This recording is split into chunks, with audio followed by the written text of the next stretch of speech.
Genesis chapter 27, verses 1 through 45. When Isaac was old and his eyes were so dim that he could hardly see, he called Esau his older son and said to him, "My son?" He said to him, "I am here." Isaac said, "Look, I am very old, and I do not know when I am going to die.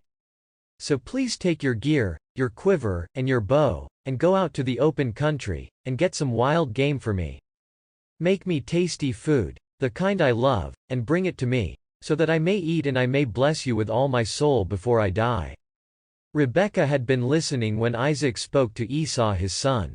After Esau went to the open country to hunt for game and to bring it back, Rebekah spoke to Jacob her son and said, "Listen, I heard your father speak to Esau your brother and tell him, 'Bring me some wild game and make tasty food for me, that I may eat and give you a blessing from the Lord before my death.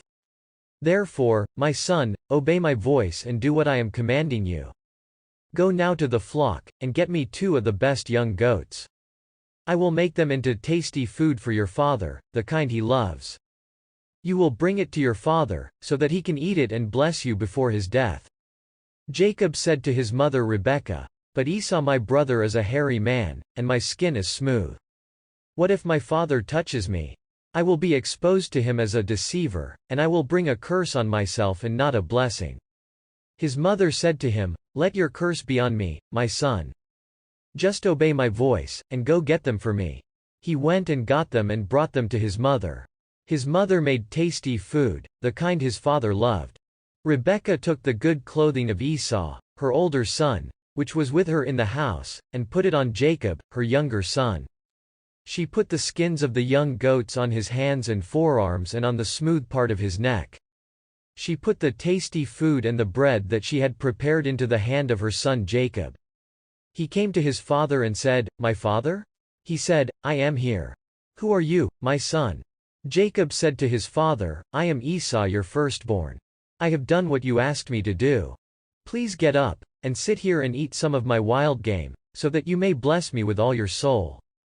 Isaac said to his son, "How is it that you have found it so quickly, my son?" He said, "Because the Lord your God gave me success." Isaac said to Jacob, "Please come near, so that I may feel you, my son, whether you are really my son Esau or not." Jacob went close to Isaac his father, who felt him and said, "The voice is the voice of Jacob, but the hands are the hands of Esau." He did not recognize him, because his hands were hairy, like his brother Esau's hands. That was why he blessed him. But he asked again, "Are you really my son Esau?" He said, "I am." He said, "Bring it to me, and I will eat some of my son's wild game, so that I may bless you." Jacob brought it to him, and he ate. He brought him wine, and he drank. His father Isaac said to him, "Come near now, and kiss me, my son." He came near and kissed him. He smelled his clothing, so he blessed him and said, "Yes, the smell of my son is the smell of the open field that the Lord has blessed. May God give you the dew from the sky, the richness of the earth, and plenty of grain and new wine. Let peoples serve you, and nations bow down to you. Be lord over your brothers. Let your mother's sons bow down to you. Cursed be everyone who curses you. Blessed be everyone who blesses you." As soon as Isaac had finished blessing Jacob, and Jacob had just gone out from the presence of Isaac his father, Esau his brother came in from his hunting. He also prepared tasty food and brought it to his father. He said to his father, "Let my father get up and eat his son's wild game, so that you may bless me with all your soul." Isaac his father said to him, "Who are you?" He said, "I am your son, your firstborn, Esau." Isaac trembled violently and said, "Then who was it that hunted wild game and brought it to me? I ate all of it before you came, and I have blessed him. And, yes, he will be blessed." When Esau heard the words of his father, he let out a very loud and bitter cry and said to his father, "Bless me, me too, my father." He said, "Your brother came deceitfully and has taken away your blessing." Esau said, "Isn't he rightly named Jacob? For he has tripped me up these 2 times. He took away my birthright. And look, now he has taken away my blessing." He also asked, "Haven't you reserved a blessing for me?" Isaac answered Esau, "You see, I have made him your lord, and I have given all his brothers to him as servants." I have sustained him with grain and new wine. So what can I do for you, my son? Esau said to his father, Have you only one blessing, my father? Bless me too, my father. And Esau wept loudly. Isaac his father answered him, Know this. Your dwelling will be away from the richness of the earth and away from the dew from the sky above. By your sword you will live, but you will serve your brother. Then when you break loose, you will shake his yoke off your neck.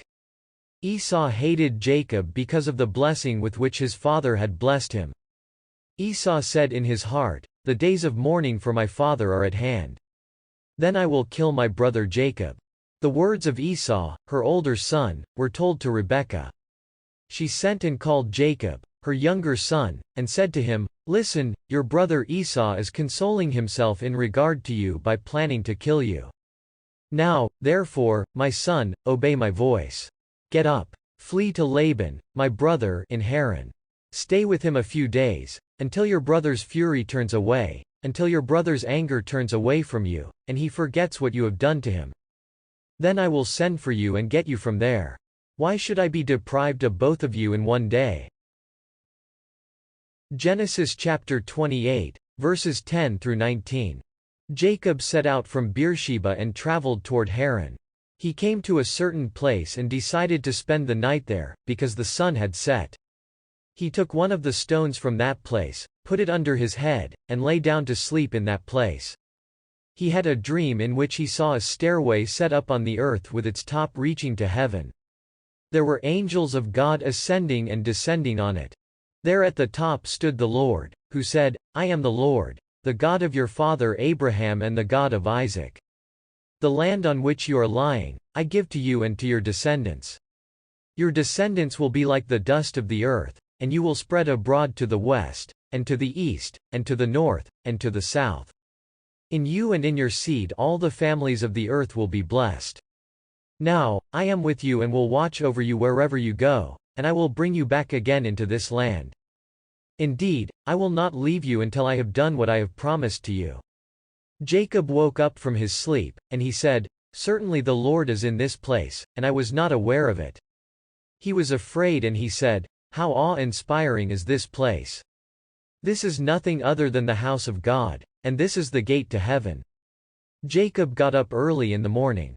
He took the stone that he had put under his head and set it up as a sacred memorial stone and poured oil on top of it.